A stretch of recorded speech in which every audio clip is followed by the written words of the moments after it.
Tegeler Construction and Supply, we're going on 3.5 years old. We are located in Baltimore City. We also have a small office presence in DC, and we do exactly what our name says. We sell construction materials, and we do all commercial work with a lot of the bigger contractors in the area, so the Whiting Turner, Plano Cowden, Southway, Gilbanes of the world.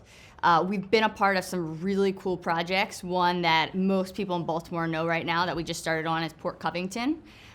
Also M&T Bank Stadium, just to name a couple. And we've had a lot of growth in the last 3.5 years. The construction and development in Baltimore has been just absolutely tremendous. And we are certified as a women-owned business and a minority-owned business in Baltimore, in Maryland, DC, Virginia, and Delaware as well. And we attained those certifications very early on, and that's been a tremendous help for us as well.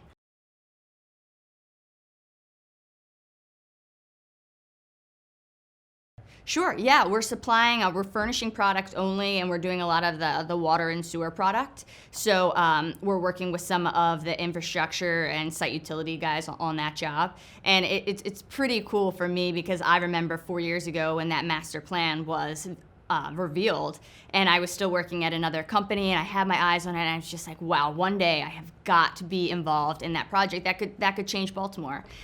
Fast forward 3.5 years later, own my own company, and now we have our first engagement on that project. So we've probably done about 10 deliveries out there in the last 2 months thus far.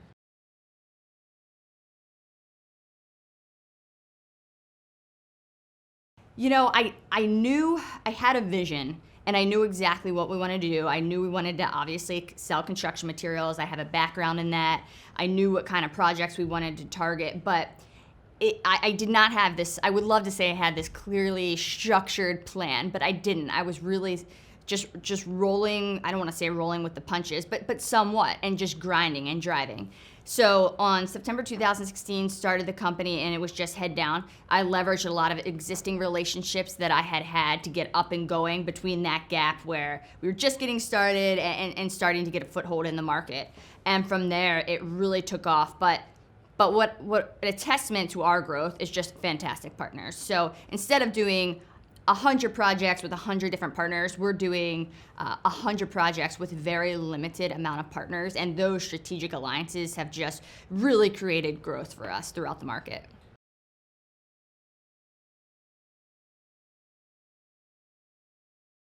Yeah, it's been tremendous. I mean, we have great partnerships with a lot of companies here, both subcontractors and contractors, and owners, and some of the bigger institutions like Johns Hopkins, so on and so forth. So it's about, we get our foot in the door because of that relationship, but then obviously we have to back it up and do the work and do better than we think anybody else can do it. It's all about service, and through that.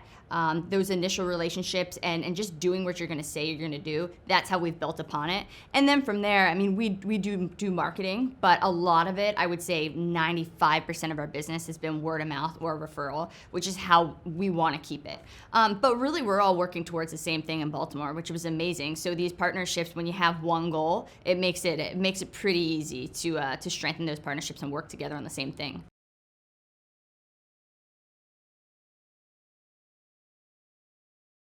Oh gosh, it's been I could talk to you about an hour about Junior Achievement and Salvation Army, both. And one thing that people don't know is Salvation Army. I mean, that organization touches 1 in 3 Americans, and they do so much more than people think. And then Junior Achievement, they're completely changing the education system, which is something that Baltimore needs.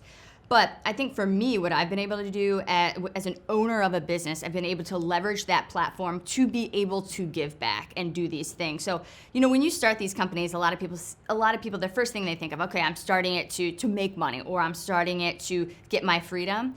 And all of those things are great. And I won't, I would be lying if I said those things weren't great. But for me, the most important thing was to be able to build something that I could leverage to have a voice and to be able to give back and impact the community.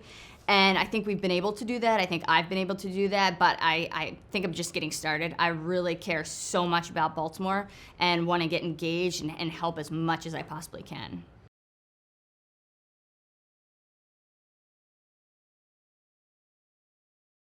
It hasn't been a particular project. It's been the relationships that we've built. So, I could talk to you about, we've been a part of NIH and the Purple Line and Frederick Douglass Memorial Bridge, and they're all fantastic projects and literally changing the landscape, the physical landscape. But for me, it's built the relationships that we've built from, the organizations that you just referenced, to some of the political relationships, to our partners, to our customers, to kids that we've been able to mentor, the collegiate students that we've talked to, and those built relationships are what I care about so much.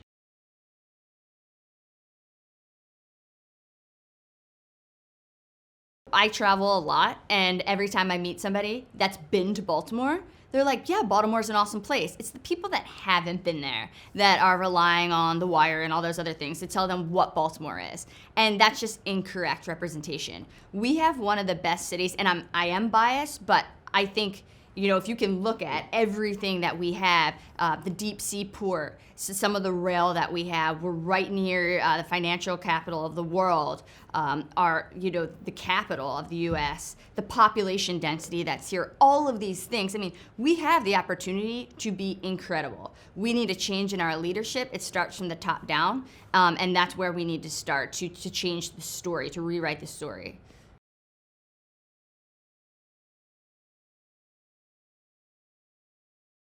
I'll start with the company for Tegeler Construction and Supply. Our strategic growth, I mean, we've doubled in sales over the 3.5 years, every year annually. I don't know if we'll keep up that pace, and quite frankly, it's not about that for me. It's about making sure we can impact Baltimore and surrounding areas as much as we can. So it's bringing as much value as we can to the projects we're on to help develop this city, to maximize what we have here.